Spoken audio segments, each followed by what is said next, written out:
If you look at the scope, and you see it's on the, I think, second page.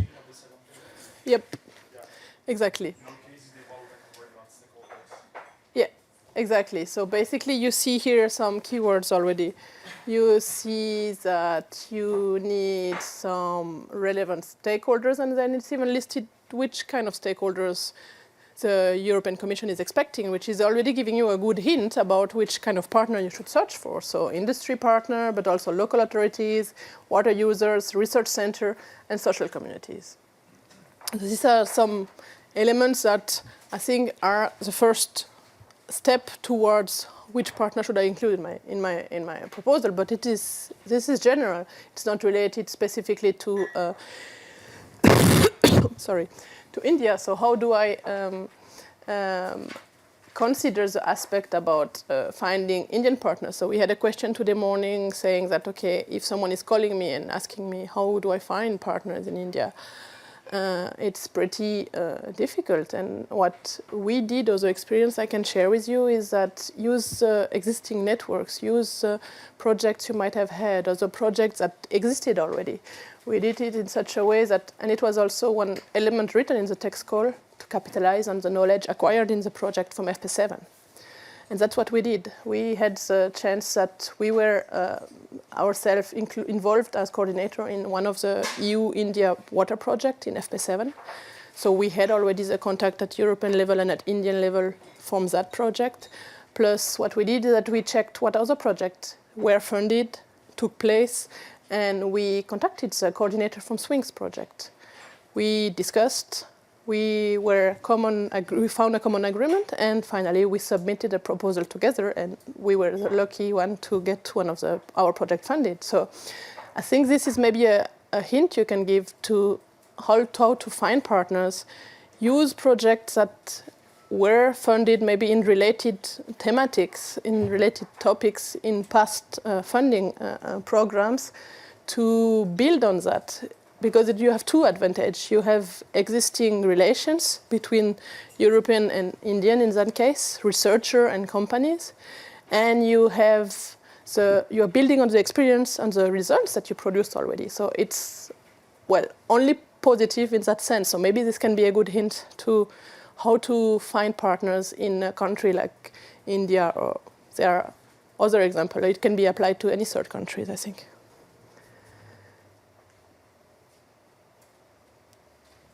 Then another aspect is the communication, I think. When you have a project with an international partner from a third country, is how do you communicate? I'm not talking about the language. Mostly it happens in English, which we have the advantage that EU partner and Indian partner speak pretty well, so that's already good. But how do you communicate between, we have this constellation, so 6 researchers from Europe, 6 SMEs, 3, and the Indian partners.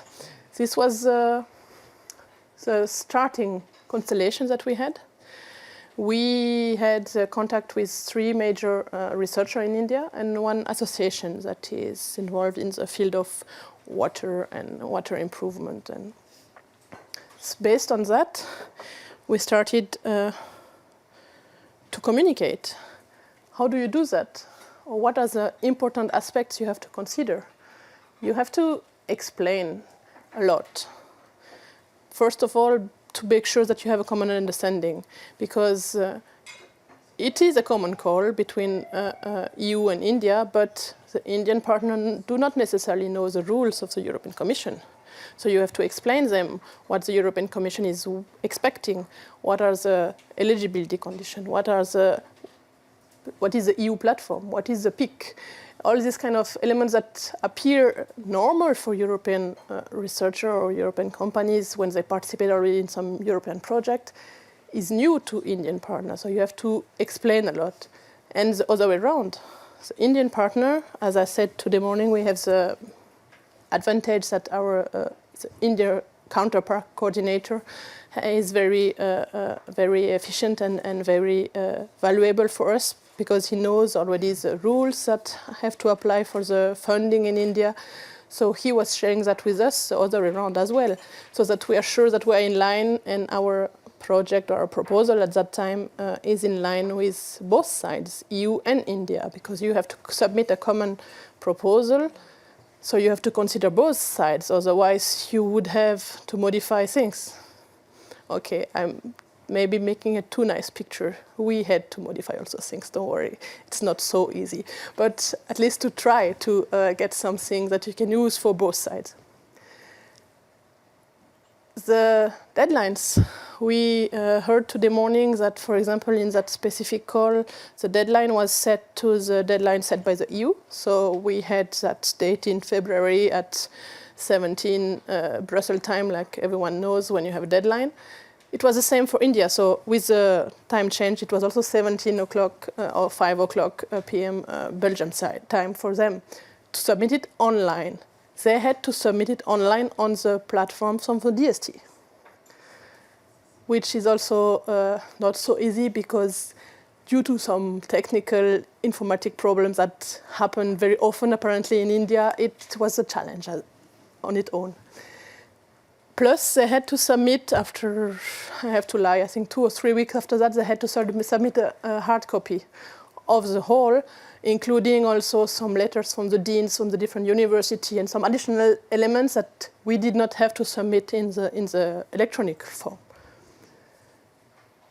Then another aspect about which is needed in some kind of building or communication is you have to define the roles.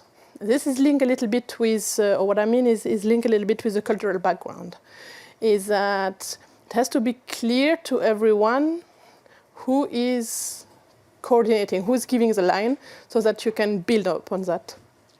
And it was very important, and I think we were lucky that we had some past experience and we could build on that to give the Indian counterparts the chance to decide themselves how the structure on the Indian side would look like. So we contacted these 3 major researchers and we said, okay, decide who's going to be the coordinator on the Indian side. Once that is decided, decide which other researcher or research university or research center you need to add to get all the competencies we need to reach the aim we have for that project. So it was kind of, a whole process of defining the role of everyone to make sure that you have the people and the capacities to work on your project. Okay, so it includes obviously also some different kind of steps, about reviewing the proposal so that you are sure that both sides agree, reviewing and developing together the budget, which is in itself a challenging aspect considering considering the difference in rule of budget also. I think I added some, I'll show you later, the example of budget.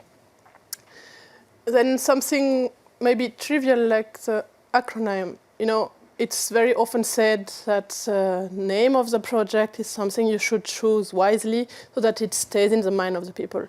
And then it's helping a lot in the evaluation process to get funding or not. Well, it's obviously not the only reason, but it's helping a lot for later to have a good name. So we started from Nova, which was something for us. It was innovation, new, something new. And we proposed that to the Indian partners and said, no, this is not a good name. Let's choose another one. So we went for EPIC, which sounds, the letters corresponded to the full title of our proposal. And to the European partner, it sounded like, it's not a bad name, EPIC, why not? It stays in the mind easily. You can do good communication with that, why not? But the Indian partner said, no, this is not positive at all. And they suggested then Pavitre, which in Hindi, it means sacred, so holy. And for them, it was very positive because in the Indian culture also they have, this very strong relation to the religion and to this, I would not say superstition, but they believe in holy things. And so it was very, very good name for them. And indeed, it brought us luck and we got the project. So So in trivial things like, it's not trivial to choose a name for your project, but in simple things I would say you have to consider when you work with international cooperation partner, the background, the cultural background also, and to include it so that, everyone you can try to, on that way, reach the needs or the wishes, to fulfill the wishes of everyone.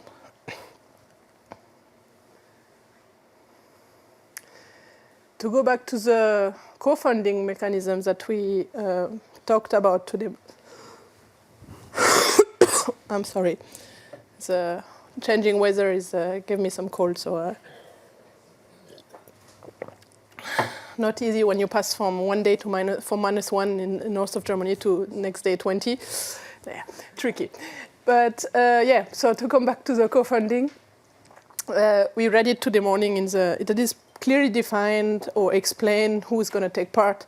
But the question was, in our case, okay, you have DST and DBT that are two different funding organisms in India that were named. So the first thing was to find out who is going to fund the project. So it's depending on the thematic, and so we could clear that pretty easily. Based on that, we had to clarify, obviously, the deadline of if it would be the same or if there would be some differences, mainly for the hard copy story. The template as well, the base of the whole proposal was the proposal we wrote and submitted on the Horizon 2020 platform. But the Indian partner had some elements they needed to modify, especially in terms of budget.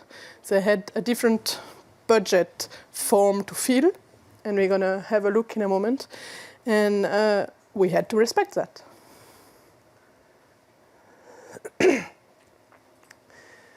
Then we talked today morning already about the mandatory requirement, at least 3 participants from India. That was specific to that call.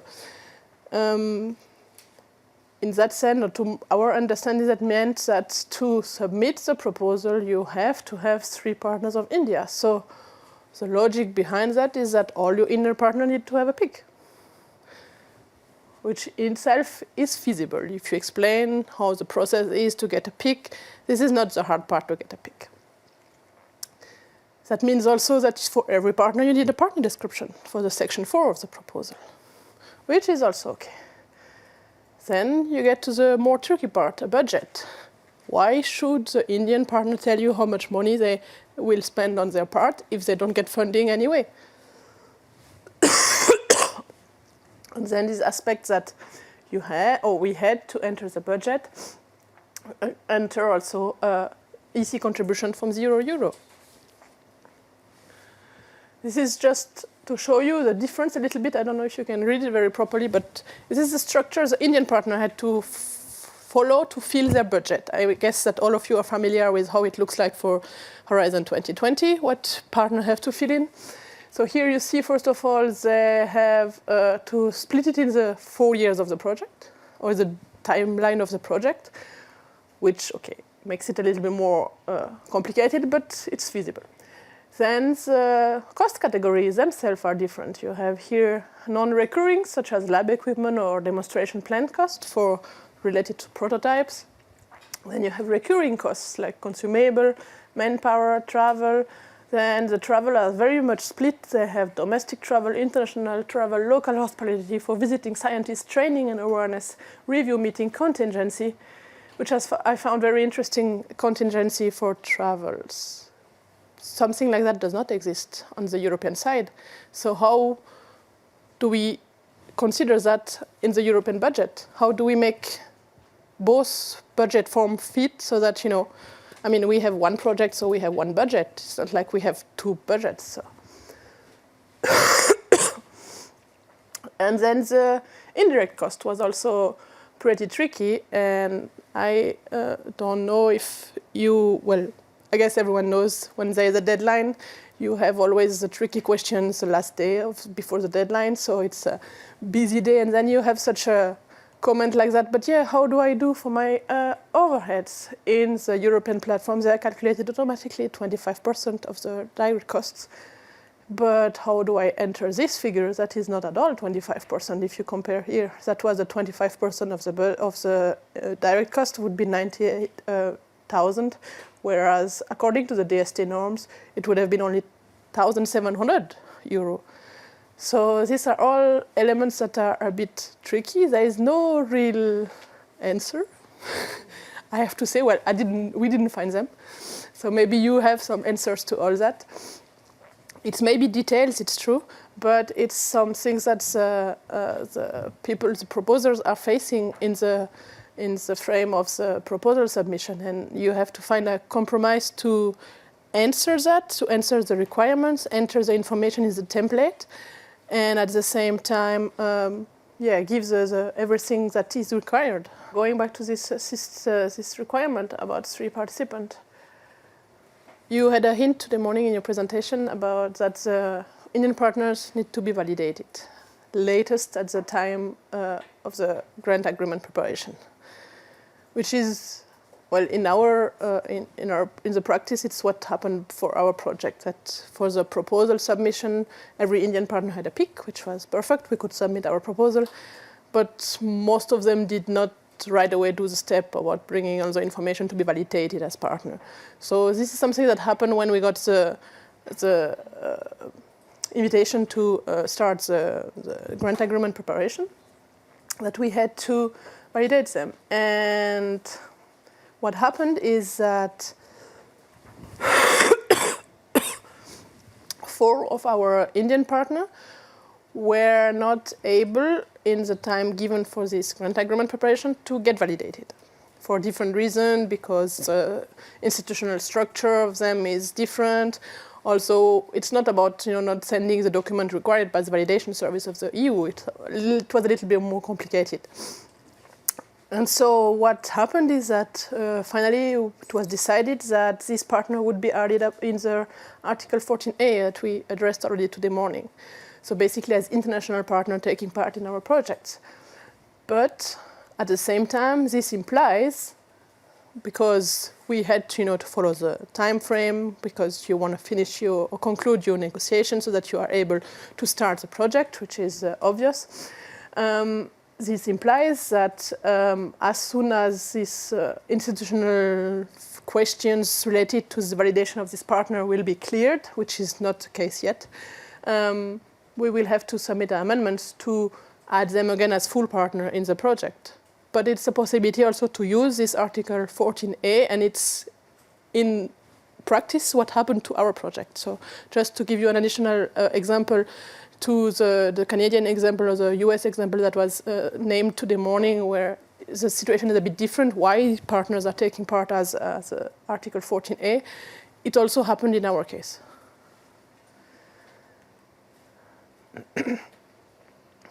Just to give you a last comment on the timing, the deadline for the proposal was in February last year. We received in June the invitation letter to start the grant agreement preparation. The Indian side got first informed, got first contacted by the DST in September. So there is 3 months difference. Okay. The grant agreement entered into force in October